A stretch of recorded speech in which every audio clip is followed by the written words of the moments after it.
लोकसभा इंतखाबात के बीच कांग्रेस पार्टी को बड़ा झटका लगा है। दिल्ली कांग्रेस के रियासती सदर अरविंदर सिंह लवली ने ओहदे से इस्तीफा दे दिया है। इसी बीच बड़ी खबर यह है कि लवली को मनाने की कोशिशें भी शुरू हो गई हैं। साबिक रियासती सदर सुभाष चोपड़ा उनसे मिलने उनके घर पहुंचे हैं। लवली ने पार्टी सदर खड़गे को लिखे खत में कई संगीन इल्जाम लगाए हैं। लवली ने लिखा है कि वो दिल्ली में आम आदमी पार्टी से इत्तेहाद के खिलाफ थे। लवली ने खत में दिल्ली कांग्रेस के इंचार्ज दीपक बावरिया पर भी गंभीर इल्जाम लगाए हैं।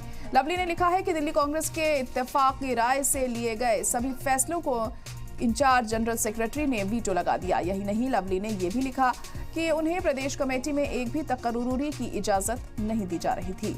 लवली ने लिखा था कि वो दिल्ली में आम आदमी पार्टी के इत्तेहाद के खिलाफ थे। लवली 2 उम्मीदवारों के चुनाव को लेकर भी सवाल उठा रहे थे।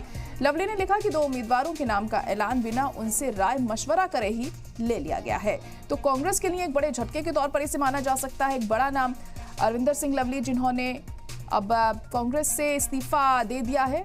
आपको बता दें कि अपने पद से इस्तीफा दिया है उन्होंने, और नाराज चल रहे थे वो पार्टी से, इसी वजह से इस्तीफा उन्होंने दिया है। उन्होंने खत लिखा है मल्लिकार्जुन खड़गे को और उसमें तमाम शिकायतें उसमें लिखी हैं कि आखिर क्या वजह रही, आखिर क्यों उन्होंने अपने पद से इस्तीफा दिया है। तो दिल्ली कांग्रेस के रियासती सदर अरविंदर सिंह लवली ने अपने ओहदे से इस्तीफा दे दिया है। इसी बीच बड़ी खबर ये आ रही है कि अरविंदर सिंह लवली को मनाने की कोशिशें शुरू हो गई हैं। साबिक रियासती सदर सुभाष चोपड़ा भी उनसे मिलने के लिए पहुंचे हैं। लवली ने पार्टी सदर खड़गे को लिखे खत में कई संगीन इल्जाम लगाए हैं। लवली ने लिखा है कि वो दिल्ली में आम आदमी पार्टी से इत्तेहाद के खिलाफ थे।